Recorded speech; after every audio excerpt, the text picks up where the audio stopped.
સાઠંબા તાલુકા પંચાયતમાં આજે નવનિર્વાચિત હોદ્દેદારોએ વિધિવત પદભાર સંભાળ્યો છે.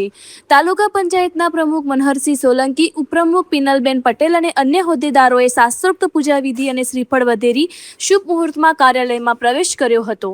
આ પ્રસંગે ભાજપ સંગઠન પ્રમુખ મયંકભાઈ પટેલ સહિત મોટી સંખ્યામાં કાર્યકર્તાઓ ઉપસ્થિત રહ્યા હતા.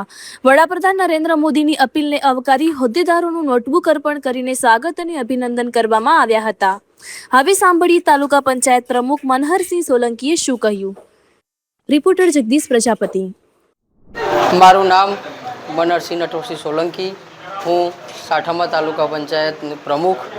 હું આ સાઠંબા નવનિયત રચાયેલો જે તાલુકો જે છે એ તાલુકાની સારી એવી જે સરકારી ભાજપ સરકારની અને વ્યક્તિગત યોજનાઓને થકી જે યોજનાઓ જે છે અને જે પાણીની સમસ્યાઓ છે, તળાવની સમસ્યાઓ છે, ગરનાળાને જે બધી જે સમસ્યાઓ દૂર કરી સાઠંબા તાલુકાને વિકસિત રીતે તાલુકો બનાવીશ અને પ્રયત્નશીલ રહીશ હંમેશા માટે.